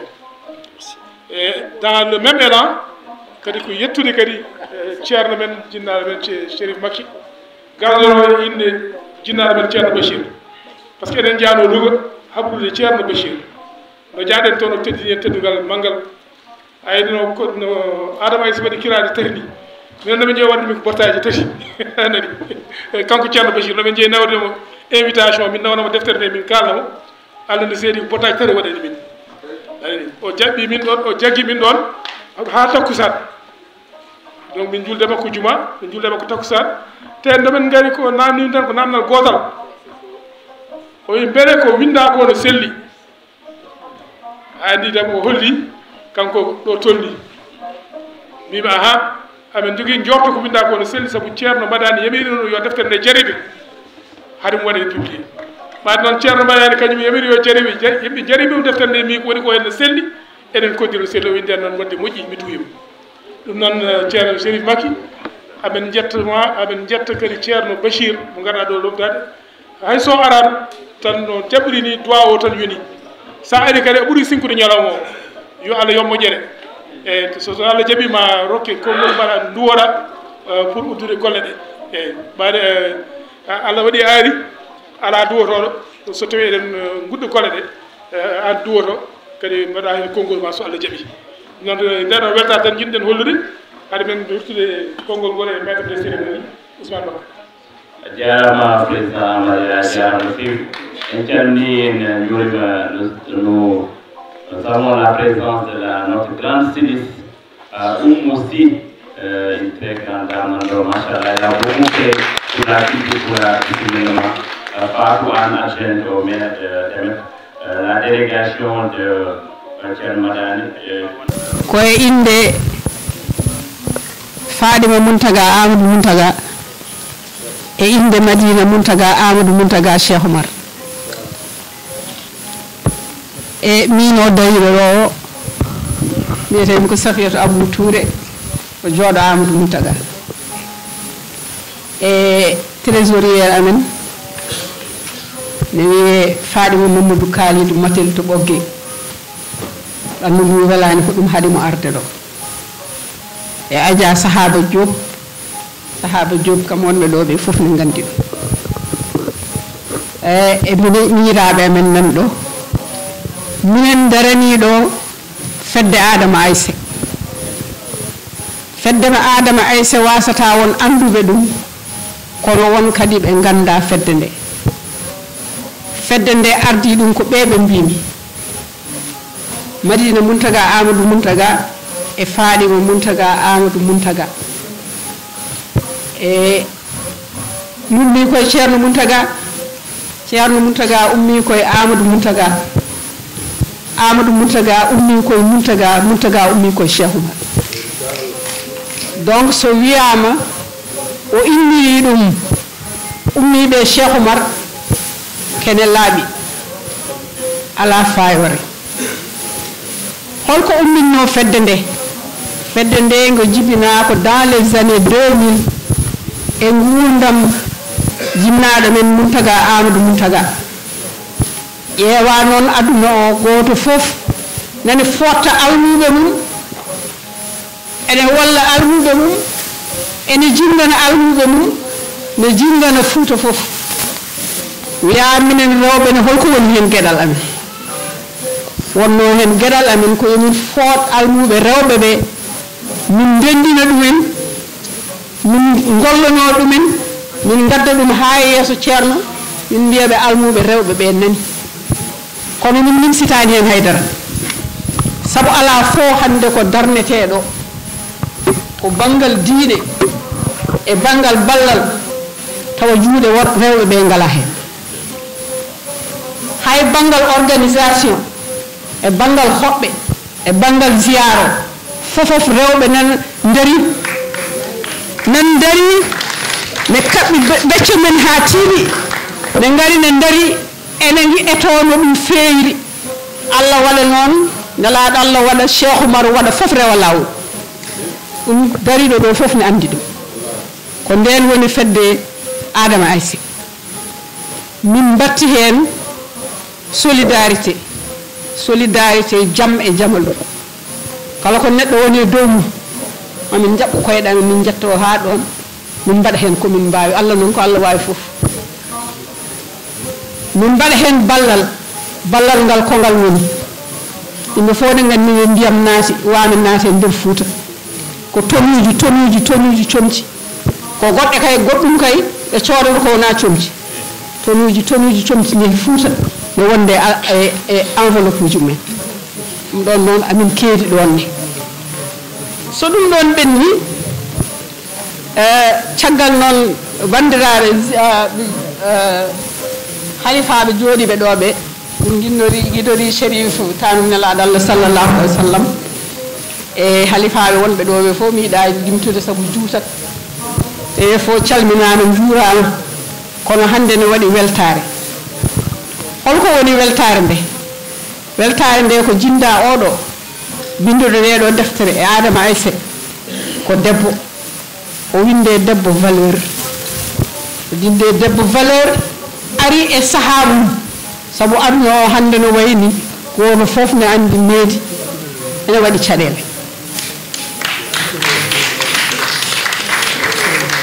donc kanko jinda o ko parnorteɗo hande rewɓe fof ne parnoroma rewɓe julɓe fof ne parnoroma tenci noon e rewɓe Haalpulaar donc jinda a jarama min parno caggal nde parnoɗen jinda ha gaynuɗen wiya sohna Adama Aissé ko yimɓe ne tintoyo mum suka rewɓe enen Haalpulaar enen mbiyata eɗen tinto e makko jolfo en mbiyata ko dañi roysi moom tubakoɓe mbi référence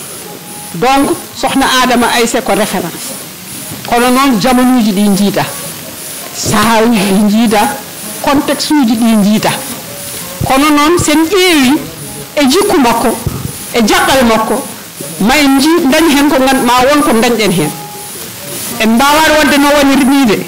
en mbawa yarude noon kono ma won ko dañɗen hen ko heewi ɗum noon enen rewɓe hande oɗo paamen tan deftere windama deftere nde addama en tiini hen en beltima tan gasi ala ko goto foof ɗo jooɗi ɗo yo eto waade no sohna Adama Aissé ni déjà wiyede sohna tan weeɓani donc yo eto waade no sohna Adama Aissé enen sukaɓe men joni ne kawre jamanu mo ganduɗa a murnete tan mbaɗa ene tayil murneɗa naweɗa tawa anda ko woni dewgal ko wona artan ni o ara mintaga gaydo ara mi ara woɗo ara walla makkital ara jooɗene ala dewgal ko rondi ko no heewi ko ɗum waɗi ceerle ɗe keewi debbo ko dabo idi fof ko diine mum yo nangu diine mum sa wi tan ka juulɗo a nanni ko heewi a nanni jikkuji moƴƴi ɗi fof a nanni ɗum sa wi ka juulɗo aɗa roya sohna Adama Aissé ya wi ka juulɗo ka ñantiɗo ñantugol juulɗo holko woni ñantugol juulɗo ɗiɗi fof ko ɓandu ma fof wona ko suuri jaɓɓal ma ko jaɓɓal juulɗo konngol ma ko konngol juulɗo wona aɗa wayno Safiyatu Abou dariɗo ɗo woni aɗa wulla dow ala konngol ma ne ko konngol juulɗo donc balɗon banggal e banggal diine ɗon eɗen mbawi rewde ɗum so ɗum ɗon benni banggal meedi tubakoɓe mbiyata éducation goto fof ne andi ɓiɗɗo so jibinama o jibinaɗo hane jaratol duuɓi jeeɗiɗi meedi ndi jogui ɗum ko yummiraɗo saabu ɓuuri ɓaɗade ko yummum ɗum noon enen oɗon banggue enen rewɓe ken fondation saabu ko babiraɗo tawi hen foof ha nawe daraji alquran walla nawe école base o ko enen yummiraɓe donc enen yummiraɓe ƴeewen no nehirten sukaɓe men joni meedi ndi e ndi waɗi caɗele so waɗi caɗele e nder galle waɗa caɗele e leegal so waɗi caɗele leegal waɗa caɗele wuro ngo so waɗi caɗele wuro ngo waɗa caɗele aduna o so mairie ndi fewani aduna o fof aduna o fewata aduna o deƴeta donc ɗum ɗon eɗen poti ƴewde ngal ɗon banggal e banggal muñal dawgal ko muñal sa wi muñ tan no rondi ko heewi no rondi gorko o hande ma o dañ janggo o wasa ne rondi gorko o hande o sella janggo o wasa sellude ne rondi gorko o dañi ɗo nannuma ala woni koye luwas no rondi enen rewɓe noon mbiyeɗen ko yen muñ ɗum ɗon fof sen muñani ɗum wonata en ganda taw ko woni dawgal ko sutura dawgal ko sutura galle fof mo jiiɗa ne jogui sutura mo so wona weeli tan poɓɓa kelle so metti daroɗa galle fof ɗo daroɗa caali fof ɗo jettoɗa biti fof gaɗɗa mbiya min de minen hankadi ko ni min darori ni min mbaɗiri ni min ñalli ni min mballi ɗum ɗon noon fa o juutani no feewi kono noon jinmi tan ko enen rewɓe e to kaaɗen tan e liirde deftere nde e haalde deftere nde e weltade deftere nde essayen ñamgude sohna Adama Aissé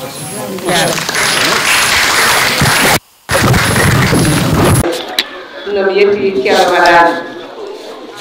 mbiɗa yetta noon mo ganduɗa kadi ko Abou Sy e Ibrahima Sy e Seyni Sall ɓe ganduɗa ko saatinoɓe deftere nde ha waɗi fayida mbiɗa yetta ɓe no feewi mboɗo yetta kadi goomu kollirgol defte ɓe ganduɗa ko kamɓe mballimi ha ɗum ɗo golle ɗe jettiɗo e gargol Amar Yaya Sall so mi limtiɓe ɗo mi juumat kono mbiya tan mi ɗacciti fof e inde Amar Yaya Sall mi yetti kadi fedde nde ganduɗa entreprise femme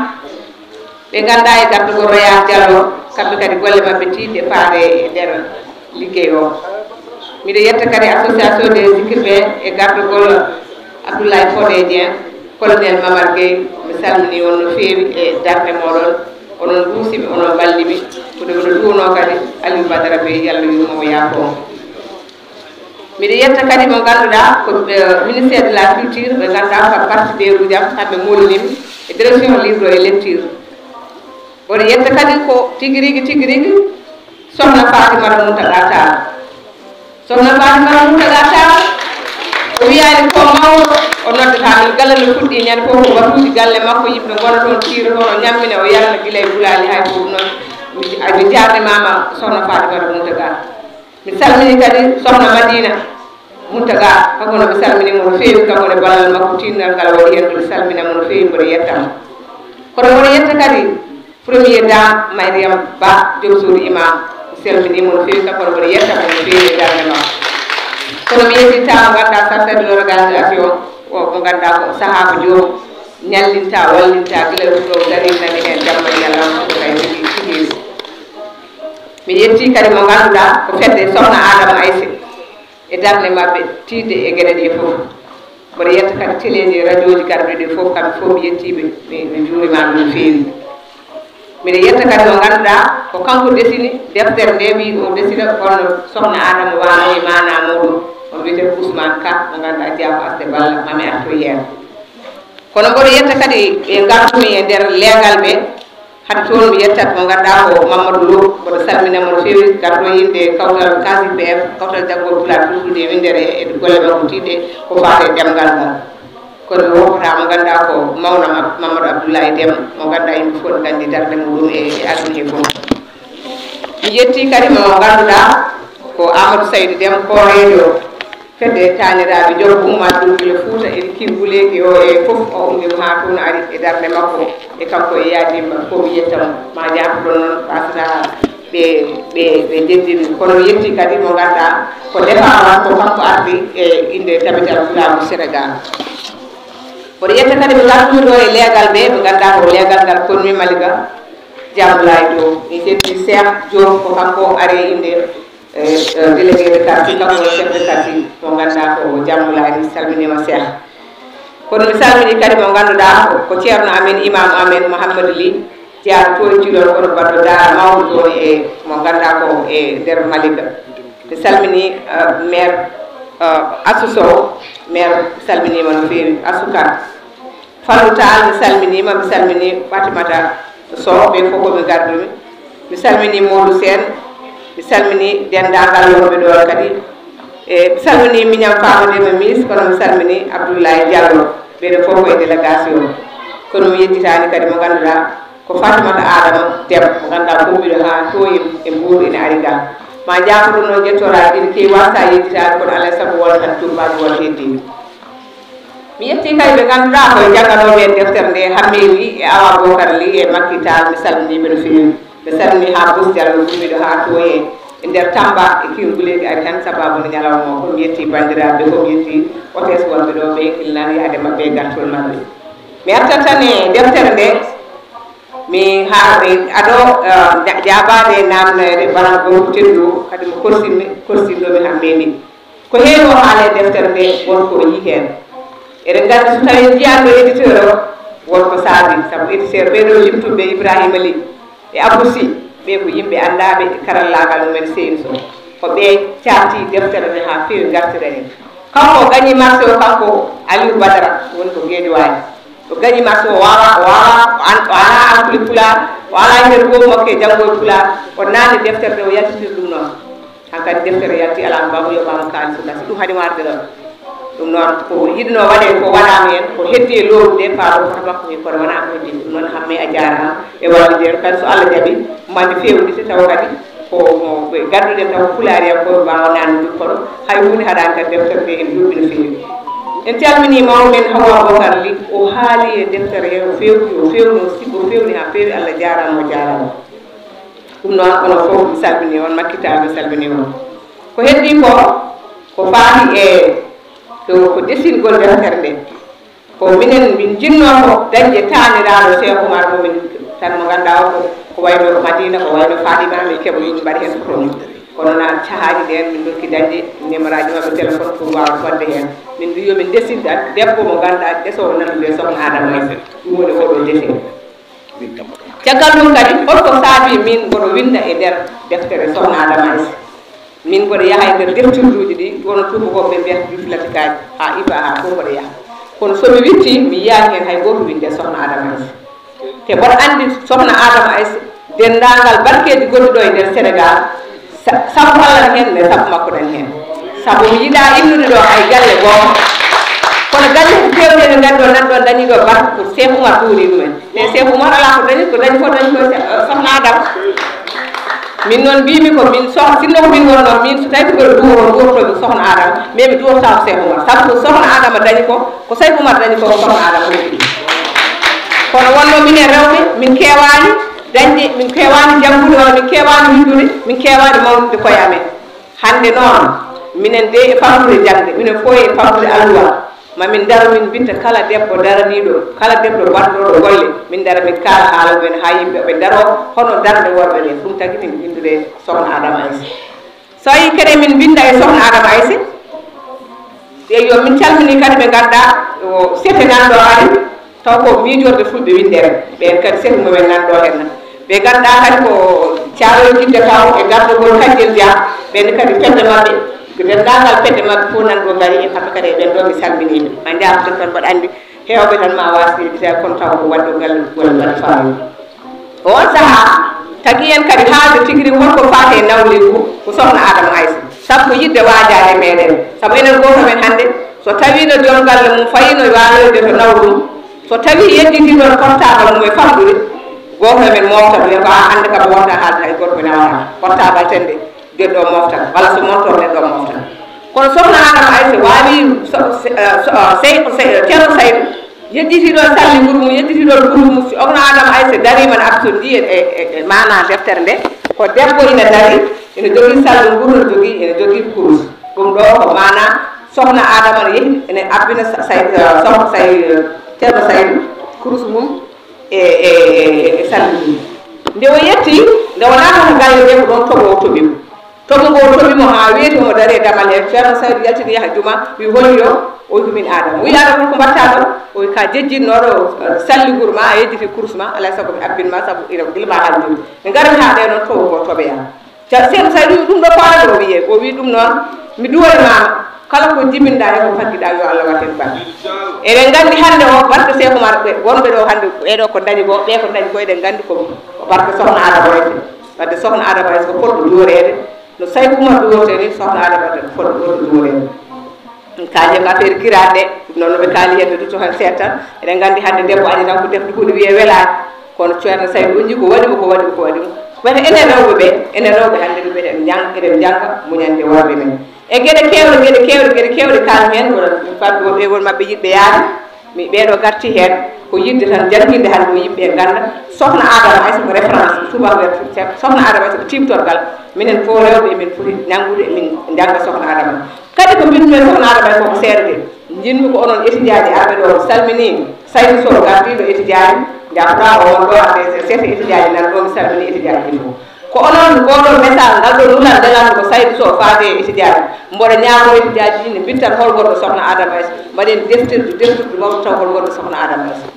hande pelle nder Sénégal alaɗa hande riwal ɗum ɗo wiye o innirako kaari o innirako kaari o innirako Mame Diarra o innirako Fawade Wele o innirako hol wi guinniraɗo sohna Adama Aissé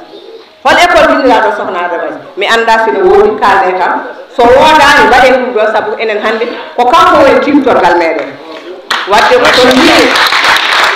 oɗon ton wi mboɗo winda sohna Adama Aissé seeɗa mo windume makko o jokkitirmi sohna Adama Seydou Oumar ko mbiyete deftere nde ina wuura dañen ko fodde temedere ɗerewol kono wonani ko heddi ko ma en wittu kono heddi en ɗaldi kadi woɗɓe ɓurɓe en wawde wittude mbeten kaala holgonɗo sohna Adama Aissé bandiraɓe ɓe jurnima kono ko jinmi ko ganden holgonɗo sohna Adama Aissé junima ɗo jinnaɓe hewɓe junima wonɓe ganduɗa eɗen gandi hande Fawade Wele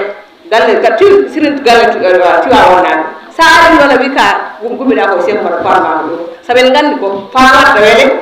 tottuno ballum gorko ma affama yero nde o appoto Cheikh Oumar yeehi goto toon o itti wudere sañade enen mbiya hen ɗeɗo itti wudere sañade o totti ɗum wi nawno Cheikh Oumar yo duuno eɗen gandi ne juuti ha o yetti nde o attani Cheikh Oumar nde Cheikh Oumar wonko woni hen ha yimena deftere nde kono e nder ɗum tan ƴeew Fawade Wele ñaabinogo yo sohna Adama hokku ɗum ɗon sohna Adama mbaɗi Elhadji Malick mo gaddam gila jibinade wadde eɗen gandi sohna Adama Aissé kadi onon ko taggi onon duuro Cheikh Oumar enen ɗo duroɗen sohna Adama duurɗen sohna Adama kanko sohna Adama waɗi bo ko Saydou Oumar dañi ko sohna Adama o hokki ɗum bandiraɓe mi salmini on assalamu aleykum wa rahmatullah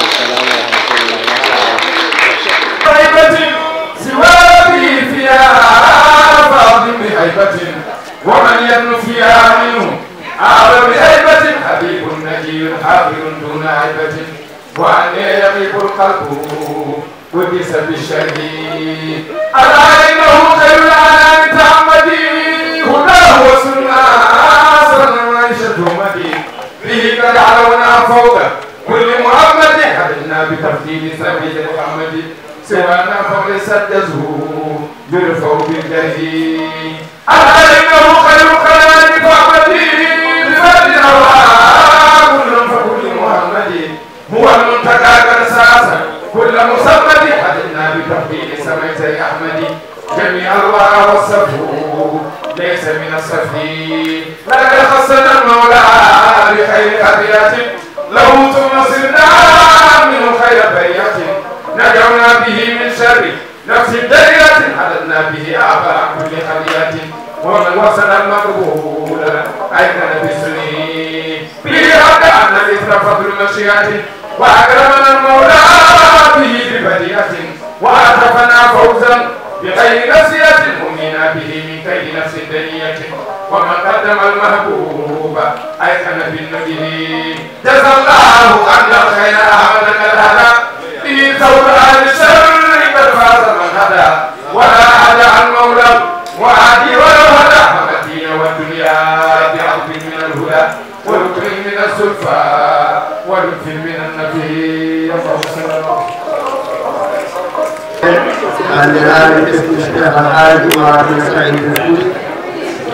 السلام عليكم ورحمة الله وبركاته. خليفة من موضع من شارع محمد البشير الخليفة الحالي للأسرة العمرية إن سيد مكو شارع مدائن منتقى أحمد ومن داخل خادم الأسرة العمرية الانبياء سخنا حفظ سخنا جندا البركما أجارا أنيانتي أيوني أفيوني أوليكم أن حيواني كوايا أجندني لنقول إجان معها يمي كلا أجندني لنقول ها أوليهم ومرتاهم نولي من فم غير هن ينتهي جندا لما أولي خليفة وجهنا بشير متقاعد بيت إمام دول إمام على إمام بر من دفتر اللي هي الدورة المفعمة في أحكام المرأة المسلمة ودفتر آل نورنا دفو فن الإسلام إلى قلمون هاي نولمون هاي كورتمون هاي دورمون فوق أن دفتر وعربية حيوان يقولون غدا دفتر العربية والمعرفة الفرنسية على جميع والعرب والكلاب إن شاء الله دفتر ما أن كدو ما كجونا الجمهور عليهم إن أدى الماء وإن فرس بسوهم يروه بسم الله اللهم إنا نسألك فواتح الخير وخواتمه وجوامعه وكوامله وأوله وآخره وظاهره وباطنه وانظرنا في سلك خير البرية سيدنا ومولانا محمد صلى الله عليه وسلم وأنت راض عنا ولك الحمد يا رب العالمين سبحان ربك رب العزة عما يصفون وسلام على المرسلين والحمد لله رب العالمين.